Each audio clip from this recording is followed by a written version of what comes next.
ہمارے آج کے مہمان محمد عبد الحنان، میری ملاقات ان سے کچھ روز پہلے، یعنی ملاقات تو پہلے سے تھی لیکن اب ادھر کئی سالوں کے بعد ملاقات ہوئی ایک ریلی میں جو 5 فروری کو کشمیریوں کے ساتھ یکجہتی کے لیے یہاں اسلام آباد میں منعقد کی گئی تھی۔ یہ وہ نظریہ ہے اور ایک طرح سے وہ عقیدہ ہے جس کے ساتھ انہوں نے ایک عمر گزاری ہے، اور اس عمر کے جو ان کے تجربات ہیں، جو ان کے احساسات ہیں اور جن واقعات سے یہ گزرے ہیں، بہت اہم واقعات ہیں۔ اس پاکستان کی تاریخ کے اہم ترین واقعات کے یہ آئی وٹنس ہیں، تو اس حساب سے ہم ان کو ویلکم کرتے ہیں اسٹوڈیو میں۔ عبد الحنان بھائی، آپ السلام علیکم۔ وعلیکم السلام ورحمۃ اللہ وبرکاتہ۔ جناب، آپ کی بڑی نوازش اس پروگرام کے لیے وقت دیا۔ ہم اس کی ابتدا میں کچھ تو میں نے تھوڑا بہت آپ کے بارے میں کہا، لیکن آپ اگر تفصیل سے بتائیں اپنے، یعنی ایک سمجھیں تفصیل سے بھی اور مختصر بھی، کہ اپنی زندگی کا احاطہ کر دیں چند جملوں میں کہ کیا کس طرح۔ بھائی چند جملوں میں احاطہ کرنا تو بڑا مشکل ہے، اس لیے میرا تعلق سب کا مشرقی پاکستان سے ہے اور چٹاگانگ سے ہے، اور چٹاگانگ میں بھی ایک جزیرہ ہے سندیپ جو خلیج بنگال کے بیچ میں ہے، میں وہاں پیدا ہوں۔ لیکن الحمدللہ ایسے اسکول میں پڑھائی تعلیم حاصل کی، جو ہمارے ہیڈ ماسٹر صاحب تھے وہ بھی اسلام کی اور پاکستان کی بہت محبت کرنے والے تھے، تو انہوں نے ہماری ہمیشہ تعلیم میں اور معاملات میں، مختلف معاملات میں ہمیں پاکستان کے لیے محبت پیدا کرنے کی انہوں نے درس دیا کرتے تھے۔ تو اس کے بعد پھر ہم نے جب کالج میں داخلہ ہوا چٹاگانگ میں، تو ہم آ گیا پالی ٹیکنک میں، ہمیں داخلہ لیا، تو اس میں بھی پھر ہمیں یہ اسلامی جمعیت طلباء کی دعوت ملی، تو ہم اسلامی جمعیت طلباء میں شریک ہو گیا۔ اس میں شامل ہونے کے بعد پھر عوامی لیگ کی طرف سے میرے اوپر بہت ظلم ستم کیا۔ پوری مشرقی پاکستان میں عوامی لیگ جو ہے نا 6 نکات کی ڈے منایا کرتا تھا، اور تمام اسکول کالجز میں ہڑتال ہوا کرتے تھے۔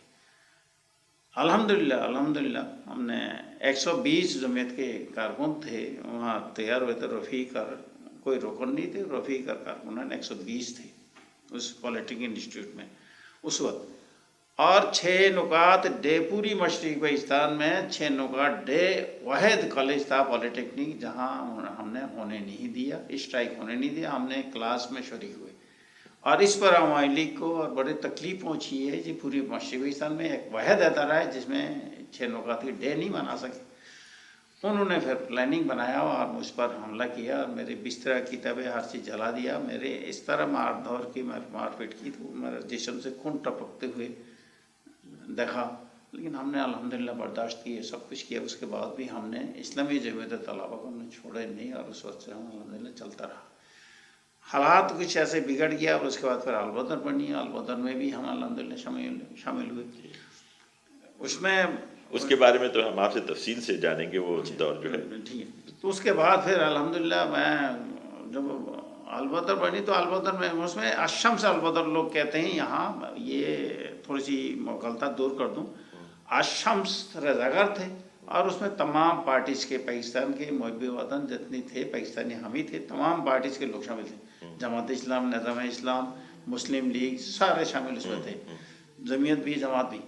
لیکن البدر ایسے تنظیم ہے جس میں صرف البدر ہی اسلامی جمعیت طلباء کے کارکن تھے، اس کے علاوہ کوئی البدر میں شامل نہیں ہو سکتا تھا، ان کی جماعت کے لوگوں کو بھی البدر میں شامل نہیں کیا گیا۔ یہ ایک اہم بات ہے، جو الشمس البدر کہتے ہیں نا، تو الشمس کے اس کے ساتھ البدر کی کوئی تعلق نہیں۔ اسی طرح کی بہت سی اہم باتیں ہیں جو ہم آپ سے سنیں گے، خاص طور پہ اس حوالے سے، کیونکہ ہم نے ایسے تو بہت سے انٹرویوز دیکھے کہ جو البدر الشمس بنانے والوں کے ہیں، جن کا اس زمانے میں ہماری فوج سے تعلق تھا، ان کے انٹرویوز تو دیکھے، لیکن ہم ایسے شخص سے کی زبانی سننا چاہتے ہیں جو اس میں خود موجود تھا اور ایک لیڈنگ رول بھی ادا کیا، تو وہ ہم آپ سے اور آگے پوچھتے ہیں۔ تو پھر اس کے بعد کا آپ اس کو ایک طرح یہاں آج تک لے آئے کہ پھر وہاں سے آپ کیا ہوا سقوط ڈاکہ؟ اس میں جب البدر بنی، پھر البدر کے بعد مجھے پھر جو ہائر کہہ رہتے تھے، ہائر